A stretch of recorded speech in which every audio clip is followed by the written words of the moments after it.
بسم اللہ الرحمن الرحیم۔ ہمارا ویل بینگ کا پروگرام جو ہے، جسے میں کہتا ہوں مینٹیننس آف ویل بینگ،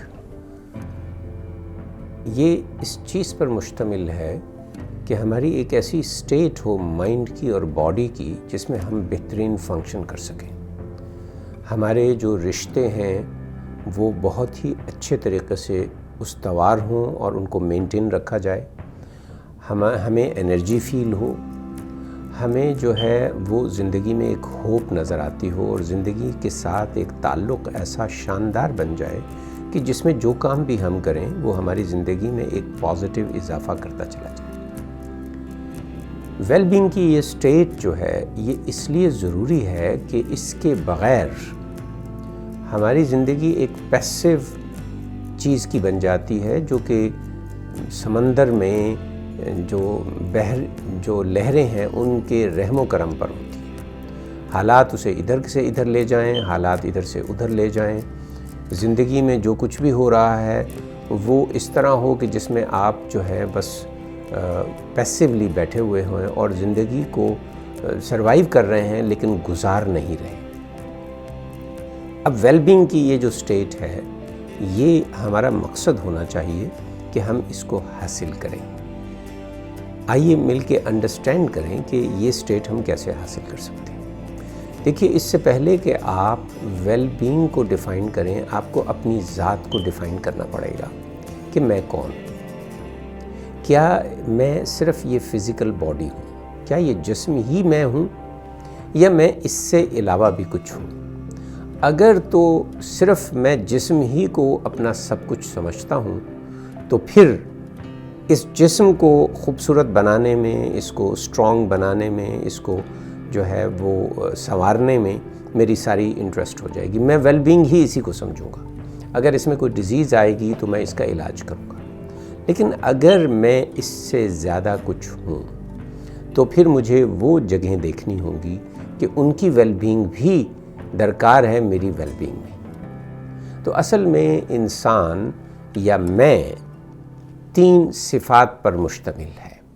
یہ 3 صفات جو ہیں اصل میں مجھے ڈیفائن کرتی ہیں۔ پہلی صفت کہ میں کسی چیز کو سمجھتا کیسے ہوں، میری ایبیلٹی ٹو انڈرسٹینڈ، میری ایبیلٹی ٹو کمپریہینڈ، میری ability to reach a conclusion, make a judgement, یہ ساری چیزیں میری کوگنیٹیو فیکلٹی، میری سمجھنے کی فیکلٹی اصل میں مجھے ڈیفائن کرتی ہے۔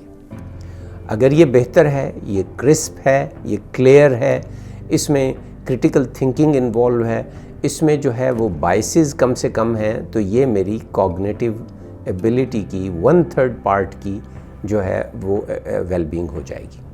لیکن اگر اس میں کنفیوژن ہے، اگر اس میں کلیئرٹی نہیں ہے، ویگنس ہے، اگر اس میں میرے بائسز اور میرے جذبات جو ہیں وہ اس کے اوپر غالب آ جاتے ہیں، تو پھر میری یہ ویل بینگ نہیں ہے، تو 1/3 تو میری ویل بینگ نہیں ہے۔ دوسری ایبیلٹی جو ہے وہ ہے distinguishing between right and wrong, کہ میں کسی چیز کو صحیح کیسے سمجھتا ہوں اور غلط کیسے سمجھتا ہوں، خیر اور شر کے معاملات، صحیح چیز کیا ہے اور بری چیز کیا ہے، ایول اور گڈ کے اندر ڈسٹنگوش کرنے کی ایبیلٹی۔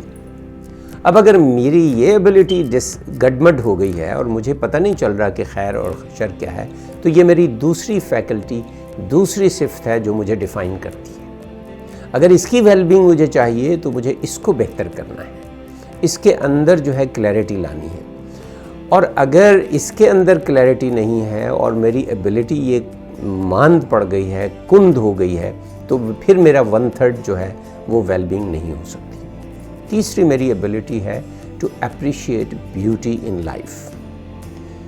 بیوٹی کسے کہتے ہیں؟ یہ صرف جسم کی یا چہرے کی بیوٹی نہیں ہے، یہ خد و خال کی بیوٹی نہیں ہے، یہ بیوٹی ہے جو ہمارے چاروں طرف پھیلی ہوئی ہے اور ہمارے اندر بھی ہے۔ یہ اس سیمیٹری کا نام ہے، اس تناسب کا نام ہے جو زندگی میں ہے۔ کیا میں اس کو اپریشیٹ کر سکتا ہوں؟ کتنا اپریشیٹ کر سکتا ہوں؟ مثلاً ایک شاعر جو ہے اس کے اندر یہ ایبیلٹی ہوتی ہے کہ وہ ارد گرد کے معاشرے میں خوبصورتی کو ڈھانپ لیتا ہے، ظاہر ہے اس کا مطلب ہے وہ اگلینس کو بھی بھانپ لیتا ہے اور اس طرح وہ خوبصورتی کو اپنے لفظوں کے ذریعے سے اسے مجسم بنا کے ہمارے سامنے پیش کرتا ہے۔ اس کا مطلب یہ ہے کہ اس کے اندر یہ خوبی موجود ہے، بیوٹی کو اپریشیٹ کرنے کی۔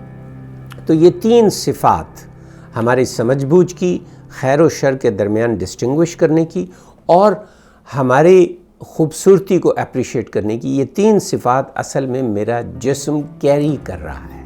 تو میرے جسم کی حیثیت ایک کیریئر کی ہے، ایک چیز کو کیری کرنے والے کی ہے۔ میں اس کی ایک مثال سے بتا دیتا ہوں کہ اگر آپ گاڑی میں بیٹھے ہوئے ہیں اور گاڑی جو ہے A پوائنٹ سے B پوائنٹ جا رہی ہے تو گاڑی آپ کا کیریئر ہے۔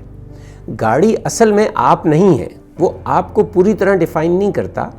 اصل میں آپ اندر بیٹھے ہوئے ہیں اور گاڑی آپ کو لے کے جا رہی ہے۔ اسی طرح ہمارا اصل انسان وہ ہمارے اندر بیٹھا ہوا ہے اور ہماری باڈی اس کو کیری کر رہی ہے۔ لیکن یہ کیریئر اور اصل انسان کے درمیان جو رشتہ ہے بہت ہی گہرا ہے، اس لیے کہ ان 3 صفات کی جو ویل بینگ ہے اس کا تعلق آپ کے کیریئر کے صحیح ہونے سے ہے۔ تو ہماری فزیکیلٹی، ہماری باڈی جو ہے یا تو فیسیلیٹیٹر ہوگی ہماری ویل بینگ کی یا بیریئر بن جائے گی۔ اس کا مطلب یہ ہے کہ اس فزیکیلٹی میں اگر خرابی آ جائے، اس میں جو ہے وہ جھول آ جائے، اس میں جو ہے وہ یہ سست پڑ جائے، یہ جو ہے وہ بہت ساری بیماریوں کا شکار ہو جائے تو یہ بیریئر بن جائے گا ہماری اصل ویل بینگ میں۔ تو اگر اس کو ہم صحیح رکھیں گے تو یہ ہماری ویل بینگ کے لیے فیسیلیٹیٹ کرے گا۔ تو اس کا مطلب ہے فزیکیلٹی پہلا سٹیپ ہے بیسیکلی، لیکن یہ سارے کا سارا سٹیپ نہیں ہے، یہ صرف فیسیلیٹیٹر ہے۔ تو ہم اپنے ویل بینگ کے پروگرام میں آپ کو سب سے پہلے اس چیز سے کراس کروائیں گے، ایکسپوز کروائیں گے کہ ہمارے جسم کو ہم کیسے فیسیلیٹیٹر بنا سکتے ہیں اپنے اوریجنل پرسن کی ویل بینگ کے لیے۔ تو اس کے لیے کچھ تجاویز ہیں، کچھ ایکسرسائزز ہیں، کچھ کھانے پینے کے معاملات ہیں، کچھ سونے کے معاملات ہیں۔ تو یہ تمام کے تمام ہم اپنے اگلے سیشنز میں آپ کو بتائیں گے، لیکن اس چیز کو سمجھ لینا ضروری ہے کہ ہماری فزیکیلٹی کا رول کیا ہے۔ ظاہر بات ہے اگر ہم ایک جگہ سے دوسری جگہ جا رہے ہیں اور ہماری گاڑی راستے میں خراب ہو جاتی ہے، یا ہماری گاڑی میں جو ہے صحیح فیول نہیں ڈالا جا رہا، یا ہماری گاڑی جو ہے آواز دے رہی ہے اور انجن جو ہے وہ دھواں دے رہا ہے، تو ظاہر بات ہے ہم اپنی منزل تک نہیں پہنچ سکیں گے۔ تو اسی طرح اس انالوجی سے ہمیں سمجھنا چاہیے کہ ہماری اصل پرسن کی، جو اصل پرسن اندر بیٹھا ہوا ہے، اس کی اور ہمارے جسم کا آپس میں رشتہ کیا ہے، اور اس جسم کو خوبصورت بنانے میں، اس جسم کو جو ہے وہ بہتر بنانے میں، ایفیشینٹ بنانے میں سے ہماری ویل بینگ تک ہم کیسے پہنچ سکتے ہیں۔